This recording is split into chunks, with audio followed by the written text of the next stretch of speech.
Warning message. In my last episode, I mentioned reframing. So let's talk about reframing with a little more detail. I know it sounds like a buzzword, and maybe it is, and maybe you've even heard it framed as just think positive. But let me be clear, that is not what reframing is. Reframing is not about ignoring reality or slapping a smile on things that are not okay. It's about training ourselves to see situations in a different light, one that allows us to respond rather than just react. Imagine that you're looking at a picture, okay? And it's framed in a way that makes it look distorted or harsh. Now, if you move that frame, even just slightly, the whole image can shift. Suddenly, what seemed like a bleak scene might reveal some detail that you had not noticed. Something that actually brings balance or even beauty to what you are seeing. Reframing works the same way in our minds. So, what does that look like in practice? Well, let's say that you are faced with a tough situation, something that feels unfair, disappointing, or overwhelming. Our instinct is usually to stay within that initial reaction, and sure, that reaction is often completely valid, no argument there. But reframing lets us ask, okay, what else is here? It's not pretending things are better than they are, it's searching for other aspects of the situation. Maybe things we can influence, things we can learn, or even just ways to approach the problem that might lead to a better outcome. And listen, there is actual science to support why reframing is beneficial. Studies show that when we practice reframing, we are actively rewiring our brains.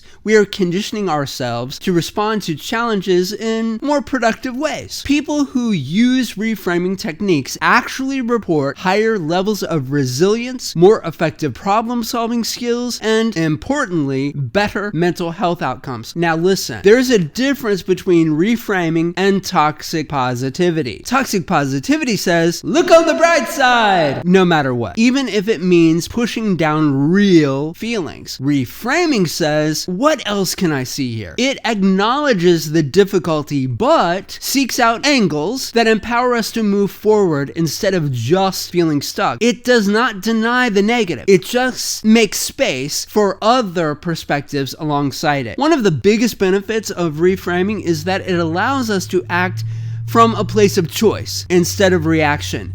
When we train ourselves to reframe, we're saying, I'm not just going to let this situation define my experience. I'm going to look for ways I can engage with it more constructively. And over time, this practice of reframing, it builds resilience. It's not about being happy all the time. It's about being able to navigate life's ups and downs with more awareness and more agency. So, the next time you catch yourself feeling stuck, try reframing. Even just asking, what's another way can I view this, can shift something inside of us. It's not pretending. It's a real skill and one that empowers us to meet life head on with a mindset that is strong, flexible, and ready for whatever comes next. If you have enjoyed the podcast, and first of all, thank you for listening to it, I would love it if you would do me a favor and rate, review, subscribe, and share. It means a lot to me. And if you have suggestions on what you would like to hear me speak about, drop me a comment. I'd love to hear from you. Thanks. Have a great day.